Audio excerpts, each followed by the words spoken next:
ஓம் ஸ்ரீ குருபியோ நமக. ஓம் ஸ்ரீ மகாபெரியவா சரணம். அக்டோபர் 27ஆம் தேதி திங்கட்கிழமை நாளைக்கு தினம் கந்த சஷ்டி விரதம். குளிக்கக்கூடிய தண்ணீர்ல இப்ப நாம சொல்லக்கூடிய இந்த பொருட்களை கலந்து நீங்க குளிக்கிறதால இதுவரை உங்களை பிடித்திருந்த எல்லா விதமான கெடுதல்களும் நீங்கி நல்லது மட்டுமே நடக்கும். அது என்னென்ன பொருட்கள், அதை எப்படி பயன்படுத்தணும்னு பார்க்கறதுக்கு முன்னாடி நம்மளோட வீடியோஸை இப்போதான் நீங்க ஃபர்ஸ்ட் டைம் பார்க்குறீங்கன்னா மறக்காம சப்ஸ்கிரைப் பண்ணிக்கோங்க. தொடர்ந்து இது மாதிரி அப்டேட் தெரிஞ்சுக்கிறதுக்கு பக்கத்தில் நோட்டிஃபிகேஷன் பெல்லை கிளிக் பண்ணி ஆல் அப்படிங்கிற செலக்ட் பண்ணிக்கோங்க. இப்போ என்னென்ன பொருட்களை எப்படி பயன்படுத்த போறோம் அப்படிங்கிற பத்தி தெளிவாக தெரிஞ்சுக்கலாம். கந்த சஷ்டி விரதம் அப்படிங்கிறது முருக பக்தர்களுக்கு ஒரு வரப்பிரசாதம். கண்டிப்பா அக்டோபர் 22ஆம் தேதி ஆரம்பித்திருக்கக்கூடிய இந்த கந்த சஷ்டி விரதத்துக்கான நாட்களை அடையெடுத்து வைத்து இன்றைய தினம் கந்த சஷ்டியோட 5வது நாட்களில் நீங்க இருக்கீங்க. நாளைய தினம் கந்த சஷ்டியோட நிறைவு பகுதி சூரசம்ஹார தினம். கந்த சஷ்டிக்கு முந்தையதாக இருக்கக்கூடிய இந்த 5 நாட்களும் விரதம் இருந்து கந்த சஷ்டியோட அந்த திதி வரக்கூடிய சஷ்டி திதி வரக்கூடிய அந்த நாள் தான் சூரசம்ஹாரம். ஒரு வருஷமும் ஐப்பசி மாசத்துல வரக்கூடிய வளர்பிறை சஷ்டி திதி தான் கந்த சஷ்டி. அப்ப அதுக்கு முந்தையதாக இருக்கக்கூடிய அந்த 5 நாட்களையும் நம்ம கந்த சஷ்டியா கணக்குல எடுத்துக்கணுமா அப்படின்னு கேட்டீங்கன்னா அதுக்கு அர்த்தம் அது கிடையாது. கந்த சஷ்டி விரதம் அன்னைக்கு உங்க விரதத்தை முடிவு பண்றதுக்காக அதுக்கு முந்தையதாக இருக்கக்கூடிய 5 நாட்களும் நீங்க விரதம் இருந்து 6வது நாள் முருகப்பெருமான வழிபட போறீங்க.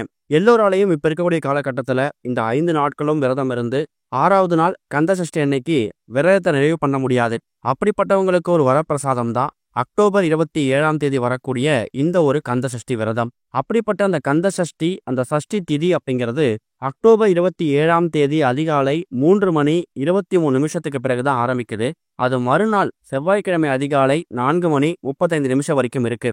அக்டோபர் 27 கந்த சஷ்டிக்கான எந்த ஒரு விரதத்தை நீங்க பண்றதா இருந்தாலும் திங்கட்கிழமை நாள் முழுக்க பண்ணலாம். காலையில 7:30 மணிலேருந்து 9 வரைக்கும் ராகு காலம், 10லேருந்து 12 மணி வரைக்கும் யமகண்டம். இந்த 2 நேரத்தை தவிர்த்துட்டு மற்ற நேரங்கள்ல தாராளமா கந்த சஷ்டி விரதத்துக்கான வழிபாடு செய்யலாம். பொதுவாகவே கந்த சஷ்டி, அதாவது இந்த சஷ்டி திதி வரக்கூடிய அன்றைய தினம் மாலை ஒரு 5-6 மணிக்கெல்லாமே திருச்செந்தூர் மாதிரியான கோவில்கள்ல சூரபத்மனை முருகப்பெருமான் வதம் செய்வார். அதுக்கப்புறம் தான் நிறைய பேர் பூஜை பண்ணுவாங்க.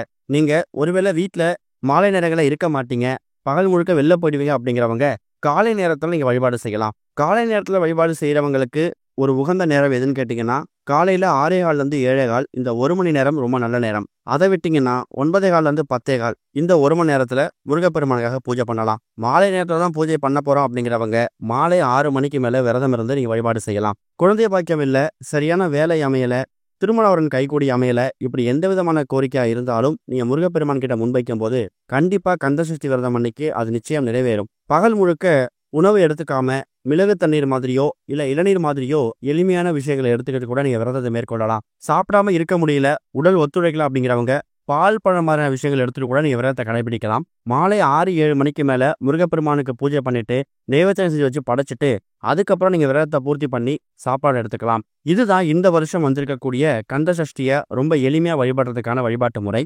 நிறைய பேரு கந்த சஷ்டிக்கு மறுநாள் வரக்கூடிய முருகப்பெருமானோட திருக்கல்யாண வைபோகத்தை பார்த்துட்டு கூட அவங்க விரதத்தை நிறைவு பண்ணுவாங்க. அது அவங்களோட தனிப்பட்ட விருப்பம். 6 நாட்கள் விரதம் இருக்கல, கந்த சஷ்டியோட கடைசி நாள் தான் என்னால இருக்க முடியும் அப்படிங்கிறவங்க தாராளமா இருக்கலாம், தப்பில்லை. இப்படிப்பட்ட மகத்துவம் வாய்ந்த இந்த ஒரு கந்த சஷ்டி விரதம் அன்னைக்கு அதிகாலை எழுந்து நம்ம பண்ணக்கூடிய முதல் விஷயம் என்ன? குளிக்கிறது தான். எந்த ஒரு விரத நாள் விசேஷம் வந்திருந்தாலும் அன்றைய தினம் நம்ம தூங்கி எழுதுக்கு அப்புறம் செய்யக்கூடிய விஷயம் குளிக்கிறது. அப்படி குளிக்கக்கூடிய விஷயத்துல இருந்தே நீங்க தெய்வீக சம்பந்தப்பட்ட விஷயங்களை ஃபாலோ பண்ணும்போது நிச்சயம் அந்த விரத நாள் மற்ற நாட்களோட சிறப்பா அமையும். அந்த விரத நாளோட உங்களை பிடித்திருந்த எல்லா விதமான கெடுதல்களும் நீங்கி ஓடும். அதுக்கு தான் இப்போ நாம சொல்லக்கூடிய இந்த பொருட்களை குளிக்கக்கூடிய தண்ணியில கலந்து குளிக்க சொல்றோம். குடும்பத்துல 5-6 நபர்கள் இருக்கீங்கன்னா அந்த 5-6 நபர்களும் குளிக்கக்கூடிய தண்ணீர்ல இந்த பொருட்களை தனித்தனியா கலந்து குளிச்சாலும் சரி, இல்லைன்னா அதுக்கு மாற்று வழியா சின்னதா ஒரு சொம்பு தண்ணீர் எடுத்துக்கோங்க. அதுல இப்ப நம்ம சொல்லக்கூடிய பொருட்களை கலந்து சாஸ்திரத்துக்கு குடிக்கக்கூடிய தண்ணீர்ல இந்த பொருட்களை கலந்து ஒரு சொம்பு தண்ணீர் வச்சிருக்கீங்களே அந்த தண்ணீரை சாஸ்திரத்துக்கு கலந்துக்கலாம். அது அவங்கவுங்க தனிப்பட்ட விருப்பம் தான். ஒருவேளை வீட்டில் இருக்கக்கூடிய குழந்தைகளுக்கும் முதியவர்களுக்கும் இந்த பொருட்களை கலந்து குளிக்கிறதுக்கான விருப்பம் இல்லை அப்படிங்கிறவங்க தவிர்த்திடலாம். பொதுவாகவே குழந்தைகளுக்கு தெய்வ கடாட்சம் அப்படிங்கிறது இயல்பாகவே இருக்கும். அதனால குடும்பத்தோட தலைவரோ தலைவியோ யாராவது ஒரு நபரோ இல்ல 2 நபருமே கூட இந்த பொருட்களை கலந்து தண்ணியில குளிச்சுக்கோங்க. அதுல முதல் முக்கியமான பொருள் வெட்டி வேர். பெயர் தான் வெட்டி வேர், ஆனா வெற்றிகளை வாரி வழங்கக்கூடிய வேர். இறை சம்பந்தப்பட்ட விஷயங்கள்ல இந்த வெட்டி வேருக்கு முதல் பங்கு இருக்கு. வெட்டி வேர் வாசம் எங்கெல்லாம் இருக்குதோ அங்கெல்லாம் இறை சக்தி அதிகமா இருக்குமா. எதிர்மறை எண்ணங்கள் விரட்டி அடிக்கப்பட்டு நேர்மறை எண்ணங்கள் மேலோகி இருக்கும். அதுதான் இந்த வெட்டி வேருக்கு இருக்கக்கூடிய மகத்தான ஒரு விஷயம். சுவாமி சிலைகளுக்கு குறிப்பா விநாயகர், முருகன், சிவபெருமான் இது மாதிரி தெய்வங்களோட திருவுருவ சிலைக்கு அபிஷேகங்கள் பண்ணும்போது சாதாரணமாக இருக்கக்கூடிய தண்ணீர்ல வெட்டி வேரை கலந்து அந்த தண்ணீரை சிலைகளுக்கு அபிஷேகம் பண்ணுவாங்க. அதுக்கு காரணம் என்னன்னா, வெட்டி வேர் அப்படிங்கிறது கெடுதல்களை நீக்கக்கூடியது, கெட்ட சக்தியை நீக்கக்கூடியது. அதனாலதான் ஒரு 2-3 துண்டு வெட்டி வேர் போட்டுக்கலாம். இந்த வெட்டி வேர் எங்க கிடைக்கும் கிடைக்க நிறைய பேருக்கு வரும். நாட்டு மருந்து கடைகள்லையும் சூப்பர் மார்க்கெட்லையும் இந்த வெட்டி வேர் ரொம்ப சுலபமா கிடைக்கும். அடுத்ததா முருகப்பெருமான் ஒரு இனிப்பு பிரியர். அதே மாதிரி வாழ்க்கையில இதுவரைக்கும் இருந்துட்டு இருந்த எல்லா விதமான கசப்பான அனுபவங்கள், கஷ்டங்கள் இதெல்லாம் நீங்கணும், வாழ்க்கை இனிமையா மாறணும் அப்படிங்கிறதுக்காக ஒரு 2-3 துண்டு டைமண்ட் கல்கண்டு சேர்த்துக்கலாம். கண்டிப்பா பூஜையில எல்லா வீடுகள்லயும் டைமண்ட் கல்கண்டு வச்சிருப்பீங்க, தினமும் நைவேத்தியமா படைக்கிறதுக்கு. அதுல ஒரு 1/2 ஸ்பூனோ 1/4 ஸ்பூனோ டைமண்ட் கல்கண்டு எடுத்துக்கோங்க. அடுத்ததா முருகப்பெருமானுக்கு ரொம்ப பிடிச்ச, முருகப்பெருமானோட ஆதிக்கம் அதிகமாக இருக்கக்கூடிய ஒரு பொருள் சந்தனம். முருகப்பெருமான் அப்படின்னு சொன்னாலே அவருடைய அடையாளம் சந்தனம் தான். முருகப்பெருமானுக்கு சந்தன அபிஷேகம் பண்றது மூலயமா குழந்தை பாக்கியம் கிடைக்குமா? சந்தனம் ஒரு தூய்மையான பொருள். சந்தனத்தோட வாசத்துக்கு விநாயகர், முருகன், ஐயப்பன் இது மாதிரி முக்கியமான கடவுளோட ஆதிக்கத்தை நம்ம பெற முடியுமா? அதுதான் சந்தனத்துக்கு இருக்கக்கூடிய மகிமை. அதனால ஒரே ஒரு துண்டு சந்தன வில்லை. அடுத்ததா ஏலக்காய். ஏலக்காய் அப்படிங்கிறது பணவசியம், ஜனவசியம் இந்த இரண்டுத்துக்கும் பயன்படுத்தக்கூடிய அற்புதமான ஒரு பொருள். பணவசியம்னா பணத்தை நம்ம பக்கம் காந்தம் போல ஈர்க்கக்கூடியது.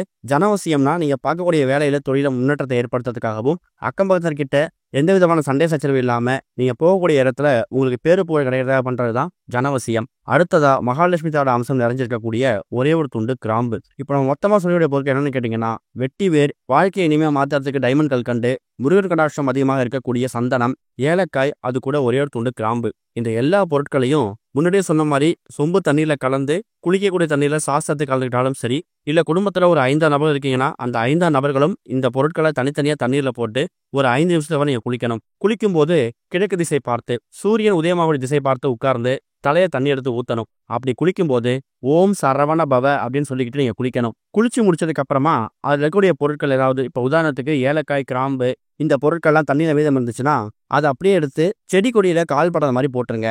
இதுதான் இந்த பரிகாரத்தை பண்றதுக்கு முக்கியமான ஒரு அர்த்தம். இந்த பொருட்களை கலந்து குளிக்கிறதுல என்ன மாற்றம் வந்துட போகுது? சாதாரணமான குளிக்கக்கூடிய தண்ணீர் தானே அப்படிங்க சாதாரணமா எடுத்துக்க வேணாம். இந்த பொருட்களை கலந்து குளிக்கிறதால உங்களுக்கு எந்த விதமான நஷ்டமும் வரப்போறது கிடையாது, கெடுதல் வரப்போறது கிடையாது. ஆனா இது மூலயமா வாழ்க்கையில கொஞ்சம் முன்னேற்றம் ஏற்படுது. இது மூலயமா உங்களை இதுவரை பிடிச்சிருந்த எல்லா விதமான கெடுதல்களும் நீங்கி நல்லது ஏற்படுது. அப்படிங்கும் போது அதுக்கு நீங்க மட்டும் தான் அதிபதியா இருக்க போறீங்க. பார்க்கறதுக்கு ரொம்ப எளிமையான விஷயம் மாதிரி தெரியும். இது மூலயமா கிடைக்கக்கூடிய பலன்கள் ரொம்ப பெருசு. கூடுமான அளவுக்கு சஷ்டி விரதம் அன்னைக்கு தானங்கள் பண்றதுக்கு முயற்சி பண்ணுங்க. அதுலயும் குழந்தைங்களுக்கு கோவிலுக்கு போயிட்டு அங்க வரக்கூடிய குழந்தைங்களுக்கு உங்க கையால ஏதாவது இனிப்பு பொருள், அது சர்க்கரை பொங்கலோ, கேசரியோ இல்ல சாக்லேட்டோ ஏதாவது வாங்கி கொடுங்க. குடும்பத்தோட எல்லா நபர்களும் முருகன் கோவிலுக்கு போயிட்டு முருகன் தரிசனம் பண்ணிட்டு ஒரே ஒரு நெய்தீபம் ஏற்றி வச்சுட்டு வாங்க. அது கூடவே இப்ப நம்ம சொல்லிக்கக்கூடிய இந்த பொருட்களை கலந்து ஒண்ணு காலை நேரத்துல குளிச்சாலும் சரி, மாலை நேரத்துல குளிச்சுட்டு பூஜை பண்ணாலும் சரி, பூஜை பண்றதுக்கு முன்னாடி குளிக்க போகும்போது இந்த பொருட்களை கலந்து குளிச்சுட்டு அதுக்கப்புறம் பூஜை பண்ணுங்க. கண்டிப்பா இந்த ஒரு மகா கந்த சஷ்டி விரதத்துக்கு பிறகு வரக்கூடிய எல்லா நாட்களும் சிறப்பான நாட்களா அமையும். நல்லது மட்டுமே நடக்கும். ஓம் ஸ்ரீ குருபியோ நமக. ஓம் ஸ்ரீ மகா பெரியவா சரணம்.